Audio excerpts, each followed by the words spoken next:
The Oscars are coming up and we're real excited. There are lots of really great nominees. I want to talk about something that I'm very happy about. They decided not to do that Best Popular Movie. Yeah, I am too. They just decided to nominate Black Panther, which everyone wanted in the first place. I'm hoping that they'll think it over and say, nah, it's not a good idea. Mm-hmm. But I suspect they won't. I don't think they will. There was such a big backlash. The Best Director category is very competitive this year. I've been a Spike Lee fan for decades. Mm-hmm. He's been in the wilderness for a long time. Yes. I really hope that this is the year that he finally gets his Oscar, because I know it's important to him. And the fact that he'd be beating Green Book, because he already lost it driving Miss Daisy once.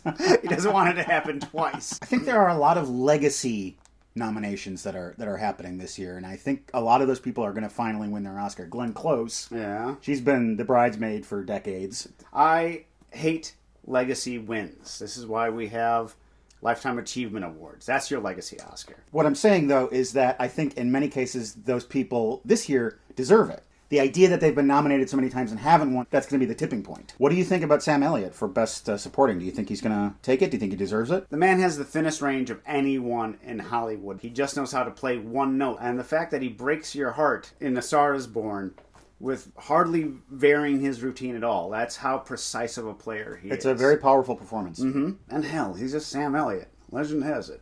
Sure. Sam Elliott, when he gets his Oscar, will kill Bigfoot and then Hitler.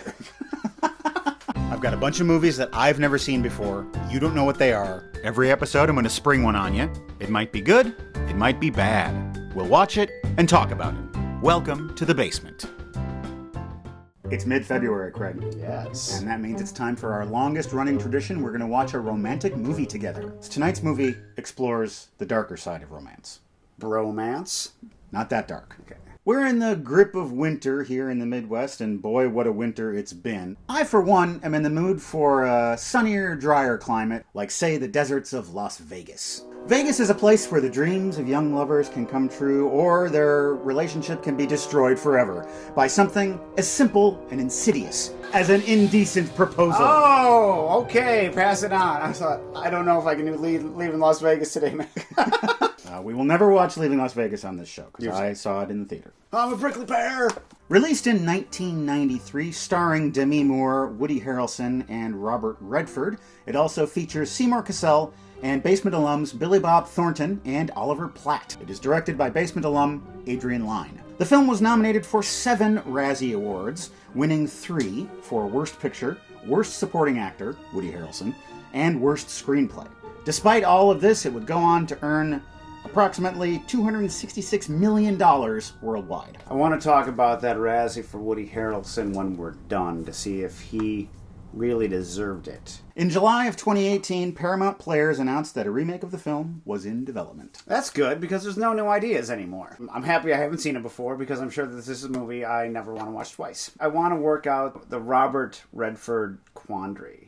I don't know how good of an actor he is. I've wondered the same thing about Richard Gere. Yeah. For your gift, I'm going to give you something that will allow you to make a decent proposal. A proposal of romance to that special lady you got waiting at home for you. It's this.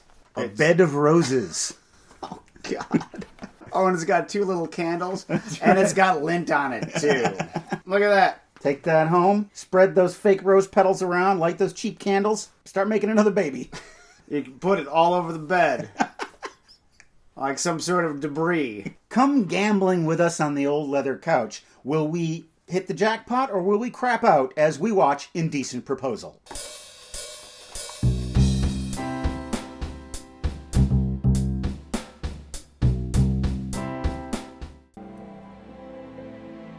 We start at the end. Losing Diana is like losing a part of me. I thought we were invincible. Like Mjolnir, the hammer of Thor. How could these 2 people have lost each other? They've been together since they were in high school. I used to watch him in the rearview mirror. They elope and get married. Diana and David Murphy. He's an architect and she's a real estate agent. They want to build their own house. Diana finds a piece of land. David, this is a steal. It just came into the office. It's a house in a town called Amityville. It's really cheap for some reason. And then they fall on hard times. No one's buying or building houses anymore. They are behind on the mortgage. The bank has called in the demand note. Nothing says my parents named me Oliver like a bow tie. I'm sorry. Oliver Platt is a good actor, but for some reason he can't sell I'm Sorry. I don't believe it. They're going to lose that land and their half-built house. David has an idea. Vegas. We'll take this money that I borrowed from my dad, and we'll gamble it, and we'll get the money that we need. This happens in Vegas all the time. Oh! David's at the craps table. He's got a streak going. Boy, I just love Tiffany Haddish. And Diana is doing some window shopping. Can I see something in a zirconium? A fancy man spies her stealing chocolates. She is being her own sugar daddy. That's John Gage, and he's a billionaire. He says, why don't you buy that dress? Let me buy it for you. The dress is for sale. I'm not. Yet! David is rolling the craps dice so well. He's gonna do one more big push on the craps table. She blows on his dice, and he ends up making $25,000. Walk away. Yeah, that is my job. I forgot. That's how easy it is. They just need to do it again tomorrow. I love you. But I'm totally going to bone that millionaire. Even without the money. Yeah, I hope so. That was like this morning. Let's put this money in a pile and make love on top of it. And not ordinary love, either. This is no ordinary love. Honey, I ordinary love you. So they go back to gambling the next day, Do you accept crumpled, sweaty money? Because that's all we got. and things don't go well. Honey, if you continue to lose money, our love will become subordinary. They've now have less than $5,000. Do you want any more coffee? No! Tails we quit, heads we go for it. You dummies. They go for it. All of it. All of it! Yeah, he's feeling lucky. Put it on red. Sir, I shouldn't be telling you this because I work here, but that's a bad idea. I wouldn't do that. Put it all on red. It's black. No! Back and forth, and then it's too late. They lose the rest of the money. Well, you know how the old song goes. Go to casino, spend all your money, watch all your money disappear. Crossover. They're moping around the casino, There's that handsome man again. Hey, that's John Gage. gambling with $10,000 poker chips. He needs a good luck charm, and he wants one that's roughly Diana-shaped. Would you mind lending me your wife? I didn't know you could do this. I was just in Vegas. I didn't know I could just borrow a woman. Makes a bet. 100,000. Not like that. I will splash the pot whenever I fucking please. Loses a bunch of money. I guess I'm not so lucky after all. The movie has proven this in every conceivable way. Let's try it again. I'm going to call my man, tell him to bring me $1 million. Gold Krugerrands from the war. I only gamble with Nazi gold. Now that's a rich man. Bet it all. Why? $1 million on one craps roll. Now just throw a 7. You want to throw an 11? That's all right, too. But if you throw snake eyes, I will have you murdered. She rolls a 7, and he wins $1 million. David says, well, we gotta go home now. I want you guys to stay here as my guest. Party tonight in my room. Hello, William Shackelford. My son Max is having trouble in school. That's $5,000. Is the receipt in the box? We can start gambling again. There's Sheena Easton singing. I learned that from the credits. Where do you see yourself in, say, 10 years? Bankrupt. I wouldn't mind being a billionaire like yourself. I'm one of those fake billionaires like the president. Some things aren't for sale. Well, let's test the cliche. Testicles, Shay? A philosophical discussion turns into an indecent proposal. I'll give you $1 million. For one night with your wife. The movie premise that started a million marital arguments. Yes. Go to hell. Go to hell. All right, well, I gotta go to bed. I'll see you guys later. May I have one dance? Are you familiar with the horizontal mambo? That night, they take turns not being able to sleep. Should we do it? We can't do it. Maybe we could do it. They decide to do it. We're going to take you up on your proposal that lacks a certain amount of decency, but it has a lot of money involved. David calls his lawyer. We met John Gage. You know who he is? A billionaire and a major poon hound. He offered us $1 million. For what? For Poon, draw up a contract, because we want this all in writing. Do you want to elaborate on the verification clause? It's your boilerplate infidelity contract. That means you pay, even if the relationship isn't consummated. You mean if I'm impotent? I prefer the term unpotent. The deal is sealed. So, A needle pulling thread. you can go. A note that follows so. We're gonna have our evening together. Bye-bye. David and Jeremy have dinner And then he changes his mind. He runs back. to call the whole thing off, but it's too late. To heaven, they die. Their lovemaking so good they both explode. Mr. Gage is upstairs, getting ready to go downstairs, if you know what I mean. I see David back there. He's cheering me on. Oh, such a supportive husband. The helicopter lands on a yacht. There's clothes awaiting her. Fists with your toes. Is that Herbie Hancock? That looks like him. Doot doot doot doot doot doot doot doot doot doot doot doot doot. Rocket. Does it bother you if I shift the framing? No. during the movie? You guys are Huh. quite a bit. Do you feel that? Easter Island called. They want your face back. Diana returns the next morning. David's in a state. He's obviously not slept at all. Not that she has either. But hey, we got $1 million. Let's go buy our land. The land has already been foreclosed on, and it's been bought by someone else. Gah! You snooze, you lose. You lost because you snossed. Neither of them can let go of what happened, especially David. Why are you suspicious of me? I don't trust you. All right, well, whatever you do, don't go through my bag. He goes through her bag. There's DVDs in here. Butch Cassidy and the Sundance Kid. The Sting. What the hell? And he finds John Gage's business card. This proves it. You're still seeing him. Can't stop thinking about him, can you? You won't let me. Can you, D? Big D. No, I'm not. Go away. Leave me alone. I decided to try and buy our land back. John Gage bought that land. Of course it is. The person who bought the land is John Gage. Done. Done. Done. She goes to a fancy restaurant and she confronts Gage. Give me back my land, you sucker. But I really like you, lady. I like you lots. This is what they have to do. Take the $1 million, go back to Vegas, turn it into $1 billion. Back home, tensions continue to escalate. He says, what was it like? What did you do on that boat? What kind of nasty things did you do on that boat? She doesn't tell him because she's a lady. They have that. Do you know? That's a Frank Gehry chair. Do you know how expensive that chair is? Is that where you blew your $1 million? Tell him you can keep the money. Well, I don't want the money either. We'll donate the money to the John Gage Charitable Trust. The last time Oliver Platt would ever exercise. From this point on, it was always in his contract. No cardio. I can't take this anymore. He moves out. She works for a real estate firm, and Gage comes and engages her as his real estate agent. The recession is ended.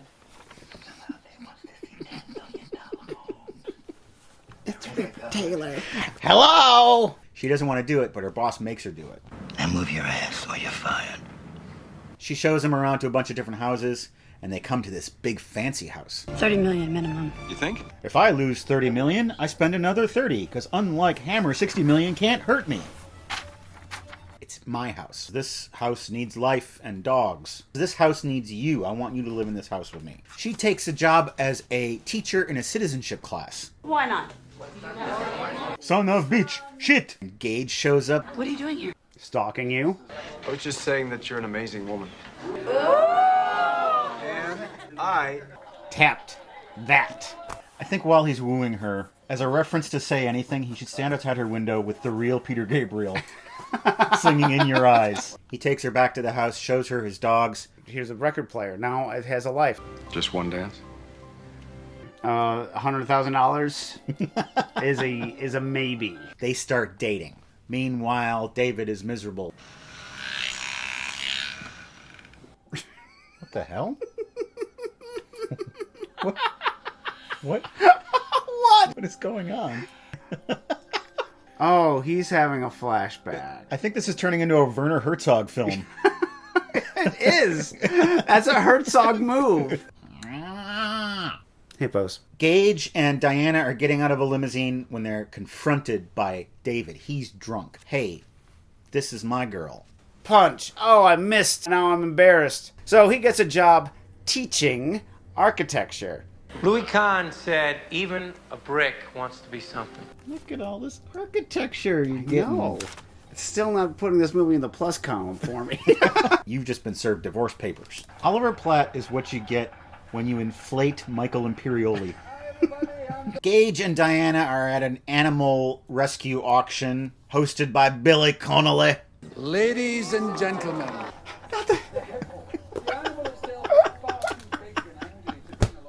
Please, pull yourself together. I remember the time at the zoo. They only ask for $10,000, he bids $30,000.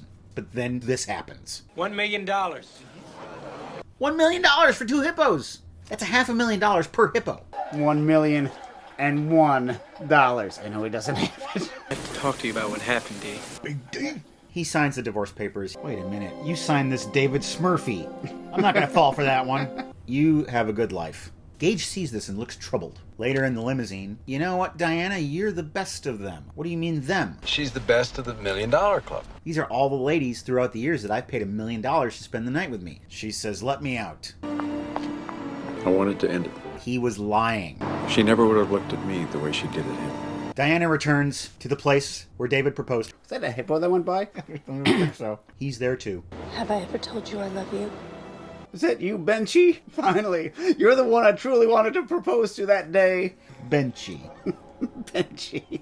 They re-proclaim their love for each other, I think.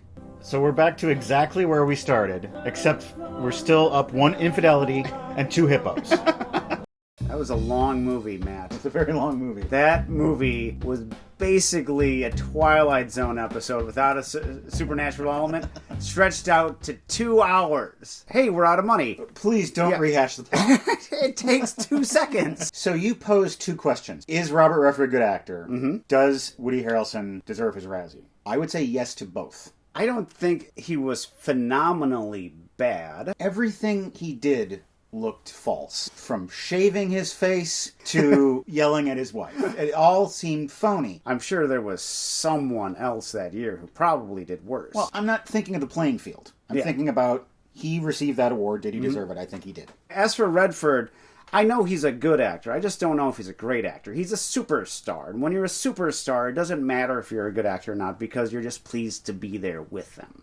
He's very understated. He's never going to be Stanley Kowalski. He's going to be Jay Gatsby. It's a romantic thriller, basically. This guy is relentless in his pursuit of her. Will she or won't she? Can their marriage survive? It's a thriller. But it doesn't quite get there. No. What you have to keep in mind is that the director, Adrian Lyne, just a few years earlier, had done Fatal Attraction. So this could have gone a step further if they really wanted it to be a thriller. I never get the old movie trope of the craps table run. The guy's just doing nothing but rolling sevens forever. Mm-hmm. And all these people are cheering, and somehow they're making money off of it. I don't know how craps works, but I'm sick of that trope anyway. I do think that it's ripe for a remake. It is one of those what would you do in this situation movies. If you take this and strip it back down to its bare premise and then rebuild it, you could have an astounding movie. And if you made it 90 minutes long. The main frustrating thing about Indecent Proposal is that you get to watch 2 main characters who are doing the stupidest things possible. Bidding $1 million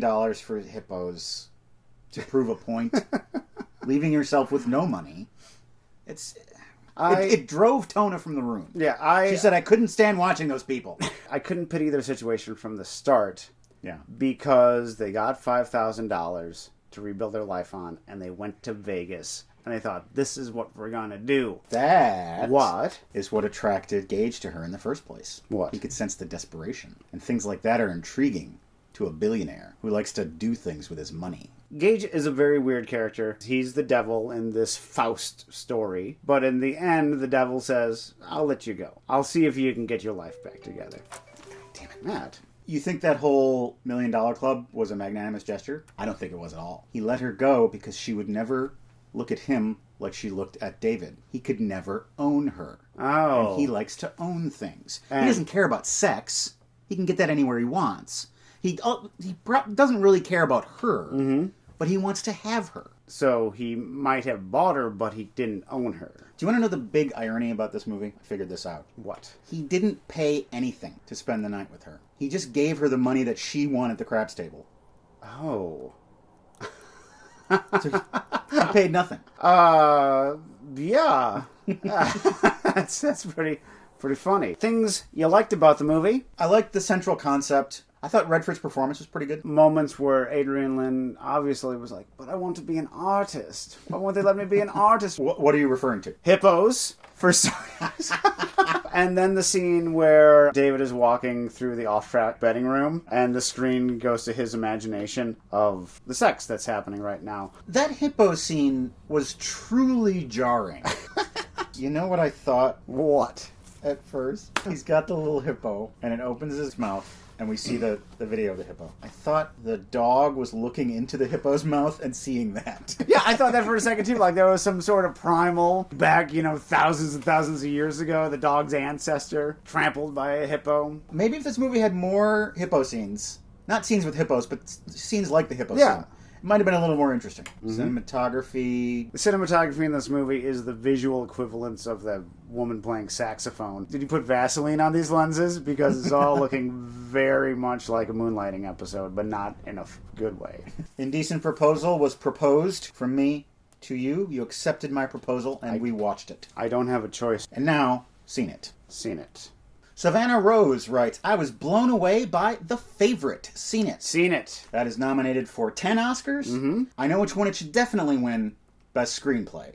Yeah? The writing in that is outstanding. Some of the best I've ever heard. We were talking about, with Indecent Proposal, that if you want to be arty, you got to be there the entire time. Nothing sets a tone like a duck race.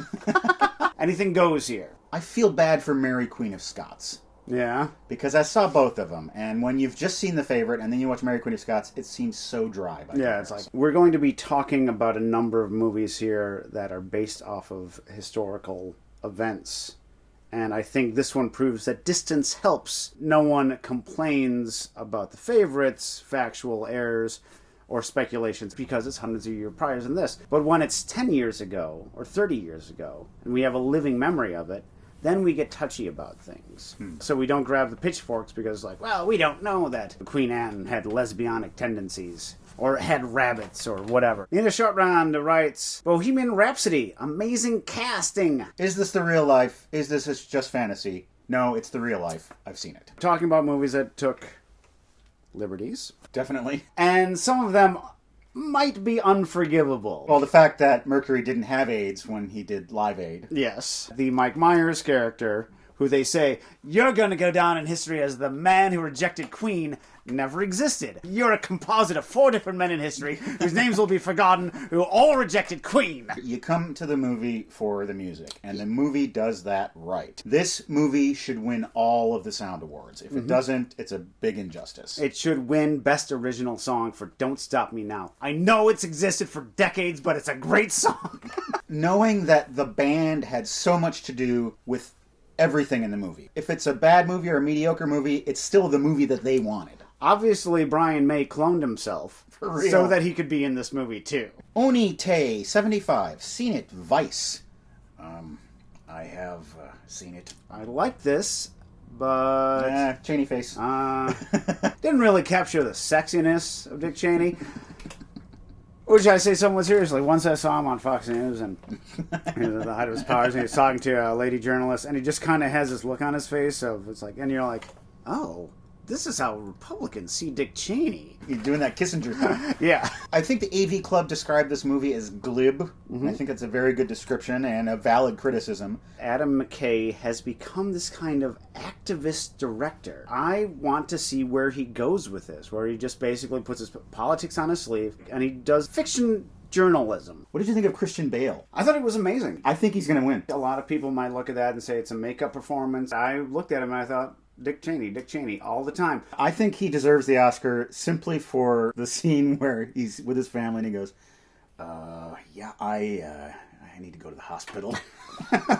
Sean Henry writes, the story of A Star is Born is such a strange well for filmmakers to keep coming back to you. Seen it. Seen it. We saw it together on the big screen. We did. That was a fun time. Yes, it was. I like that movie. I was not expecting to like it as much as I did. The first few seconds of it, I said, I'm going to like this movie. For a first-time directing gig. Yeah, Bradley Cooper. He knocked it out of the park. I like the fact that their relationship was strained not by jealousy, but by disappointment. He gave her this stardom, essentially, and she's not being true to herself. Yeah. You know, that's the real conflict, and that was refreshing.